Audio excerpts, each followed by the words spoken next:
Alright guys, welcome back to my YouTube channel. It's Enrong here, and we're back with part 4 of my career mode with Stewart Grand Prix. So if you haven't seen the last episode, go check it out. There was a good result there. Very surprising result indeed. Now, I guess the biggest thing we're going to look at here, guys, we just need to get underway for the Argentine Grand Prix. Round number 3 of the season, and we're going through the races thick and fast here. So this is an important race as well, to try and pick up maybe an odd point or two. We'll see what can happen there, but let's have a look firstly at the news indeed. And I guess the first thing that happened with last race, of course, Schumacher did take that win. It was a very, very good win from him. But Hakkinen did a pole position again, and it goes back to what I said before about the McLarens. They have such good pace in this updated version of the game. They're so far ahead, especially in dry conditions. Ferrari, as you can see, they're happy to have both its cars finishing in the top 6. Good performance as well from Irvine there. Now, I guess next thing, moving on to page 2. Williams, of course, again, another top 6 finish for them. They must be happy with that. The Stewart driver is concerned that their cars seem so far off the pace. I mean, to be honest, I'm concerned about Magnussen because he's just terrible. So, right back at you, Kevin. And coming together, McLaren have signed Michael Schumacher next season. That is a coup and a half, which means either Coulthard or Hakkinen will have to make way in his place. That's a big call there from Ron Dennis. We'll see how that goes for them. But of course, look, getting Schumacher is almost a guaranteed. So it's buying victory, essentially. Prost have signed David Coulthard. So that's a big call there from Alain Prost there to sign Coulthard.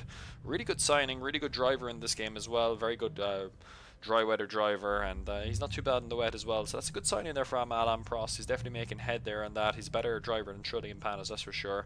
Fastest lap last race as well was done by Michael Schumacher. Williams have retained Jacques Villeneuve for next season. That's a good signing for Williams. He's a very, very pacey driver in this game. Very, very good driver. Minardi had a fuel stop problem next to the last race. That's pretty hilarious, to be honest with you. You'd think you'd be able to get that right. Williams have signed S. Oliver to their partnership. I believe they were with Jordan for 1998, so Williams have signed him for 99. We've signed Neil Oatley, as we know, guys. 3 out of 5, chief designer. Decent. Pretty important. Not as massively important as the old version of the game, but it's a good signing nonetheless. Yvette Galmo, of course, coming in as our commercial manager. We just needed someone that was better than the one we had. Egbel Hamidi, he's the guy we have. Who's he? Oh no, McLaren, Ron Dennis, what are you doing? Again though, if it's chief designer, it doesn't make too much of a difference. They're not going to feel the effects too badly once they sign a really good technical director, because that's the biggest thing. Giancarlo Minardi, worst manager for the last race. It's kind of hard being manager of Minardi, so that's kind of harsh. Williams have gotten best manager award, and that's not really too much of a surprise, I guess, on that. We made a loss of 200k last race, of course. Takagi's ready to sign, but you signed Galmo and Oatley, so that was good. Yeah, car wear, we don't really need to know about that. These are all the testing comments, of course. They just go mad if you don't do anything. So, okay, that's fine. We don't really need to know that. So we got a new engine, of course, that we researched in the last race from Ford. So we might take note, or we will obviously make use of that next race going forward as well, guys. So that's important. Happy with, so Ford are giving us more support, which is good. I pulled everyone off the Bridgestone deal, that's fine. Good progress on the Ford deal, okay, that's good. And Alpha ready to sign a customer deal already, so that's very good. So we can sign that this race. If I remember correctly, it was for 2 seasons. And we can pull everyone off that and put them all onto the Goodyear tyres or Bridgestone tyres or whatever. Staff shuffle, yes, pull them off the HSBC, perfect, okay. So all this stuff as usual, licensing, that's just minimal money. A chief. Wow. Got some kleptomaniacs, some thieves, some burglars in the paddock, stolen our research. I believe we have power brakes or automatic gears. I'll have to check again which one we have. And yeah, at least our cars were reliable last race. That's true indeed. And of course our funding has gotten better because of that. Let me just have a look at the last race again, just to refresh my memory. Oh yeah, Barrichello, of course, he was so close to finishing in the points. Magnussen, of course, is always bringing up the back of the grid. There's no real surprise there, but yeah, that's really close. The Williams guys 2nd and 6th. Yeah, I remember now being slightly annoyed almost that Villeneuve managed to beat Barrichello there in that, but yeah. Let's look at the drivers now, of course. We have Pedro Diniz signed for next season. Tor Takagi is on standby. He's waiting to sign for us. If we don't get any of the drivers we want this race, I might take Takagi, because he's not a bad pay driver at all. So we might see if we can get Barrichello again. Let's see what happens. He has accepted our offer. Okay, so 5 million for Barrichello. Let's see what Ralf Schumacher says. Ralf Schumacher has also accepted our offer, so that's an interesting one now. So we're gonna have to make a decision here on whether we want Ralf Schumacher or Rubens Barrichello. And Fisichella's the other one, and Fisichella's even cheaper again. So let's just offer him 3 million. And Fisichella just doesn't want to sign it. Okay, so that's fine. Look, Fisichella's out of our minds now. He's good. He's certainly not as good as Barrichello. So the question is, do we want to sign Ralf Schumacher? Or do we want to sign Barrichello? That's the question. So 65, okay. So let's just have a look again. Sorry, I went past the Stewart guys there. That's a tough one. Barrichello's got more concentration, more experience. I'll tell you what, we'll stick with Barrichello. There's no point changing what already works for this team. And by securing the services for Barrichello for 1999 and 2000, I think we're taking a step in the right direction. So that's really good there in that regard. Of course, we've already signed all our guys in the departments. Commercials could be improved a little bit, so let's put some guys in there. So I always just hire very good and good ones up to 40 guys. I know I can hire more because Stewart obviously had the base in there. So that's what I normally do. So hopefully that won't kill us too much in the financials. That looks good. So yeah, we're looking good there in that regard. Sponsors I always do next. It's not as good as I thought it would be, to be honest. Obviously they said we made a lot of progress. I don't want to be going for this. Like this, like we're already losing 9 million next season, whatever it is. Yeah, 10 million essentially. Just think of it as 10 million from now on. So we don't want to be losing out on 17 million.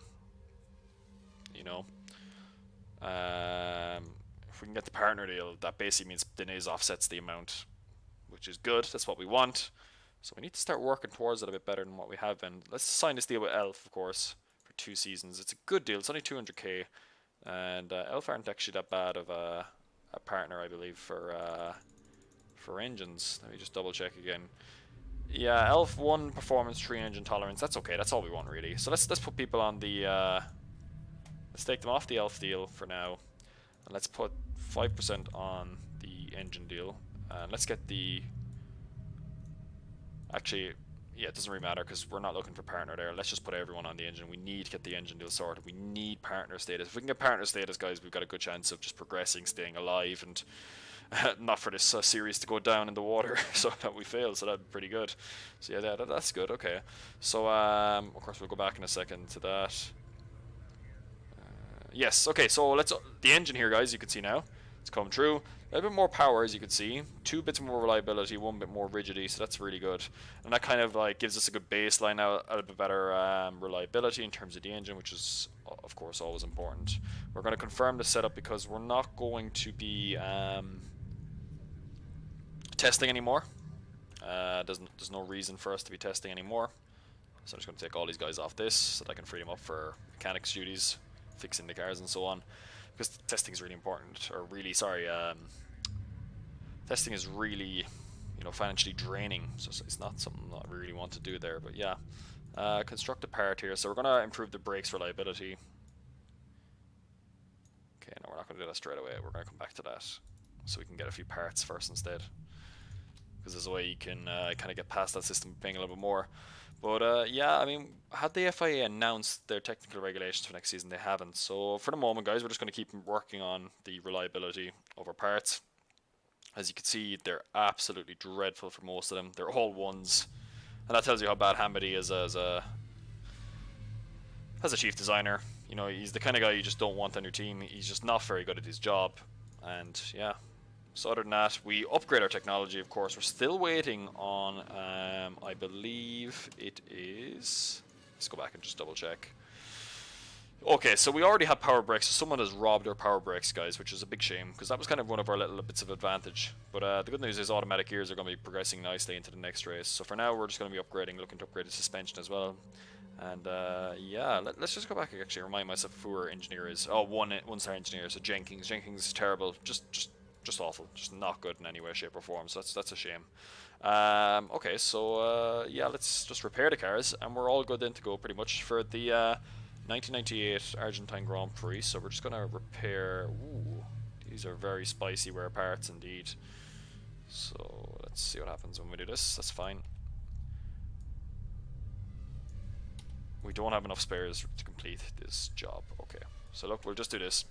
So we're going to give Barrichello obviously that fresh car that we have, car number 1. But what you can do is you can change the cars. So we'll give Magnussen car 3, the one with 26% wear, as opposed to the one with 57 and 7, because that one just won't last a race. Whereas the 26 one, not guaranteed, but it should do. So yeah, let's head forward into the 1998 Argentine Grand Prix.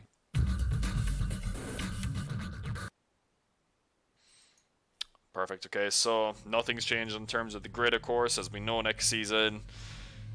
Schumacher going to McLaren, Coulthard going to Prost, and of course, as I'm pretty sure we know now, Villeneuve staying at Williams, of course, and we got Takagi coming along, joining Barrichello at Stewart. So let's see, 20 degrees, dry, average wind speed, guys. So not much really to talk about in this qualifying session. It's always pretty dry in Argentina. What I always do is I just change the sets so that they scrub the 5th set. So they always go out in 5th, 6th, and 7th. Because if they go on 1, 2, 3, then you have to change each individual one later on, which is just a bit more awkward. So an average qualifying session for us, I would say. Barrichello qualifying Magnussen, that's not really too much of a surprise, but in this game anything can happen with the drivers in qualifying as such.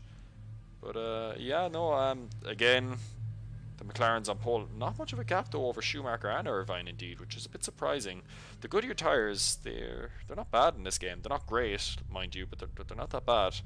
So yeah, that's a good performance there from the Ferrari guys as well.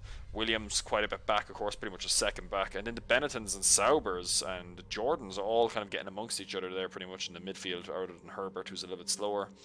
Prost and Arrows kind of in no man's land as they always are, along with us.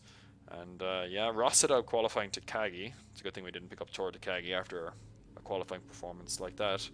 But yeah, good performance there from Barrichello, outpacing Diniz, which is a little bit worrying that Diniz is, well, he's only a 10th off Salo, but yeah. So let's see how we do in the race then. Very dry conditions, 24 degrees. So, if I remember correctly, Barrichello's on softs, that is right indeed, so we'll take a litre off those because they're always overfueled a little bit. And Argentina, I believe, is a very high wear tracks, even though Magnussen's on hards. We'll keep him on this strategy. So let's see what happens, guys. Let's go into the race and let's see what kind of results we get. Good result there from Barrichello. Another very good position there from him, 8th position. And yeah, I mean, I think we made the right choice keeping him, guys. He outperformed Prost in this race, both arrows. And that's a really solid job there. And he's only behind Lacey, who's the better of the two Sauber drivers for sure. So yeah, very good performance there. Hakkinen took the win, of course, from Coulthard, Schumacher, Irvine, Ralf Schumacher, and Heinz-Harald Frentzen. Ralf Schumacher, very good job there in the Jordan to get into 5th, and he only got lapped once as opposed to Frentzen in the Williams, who got lapped twice. So yeah, the fact that Barrichello's on the same lap as Frentzen, it's a testament to the level of skill and speed that Barrichello has.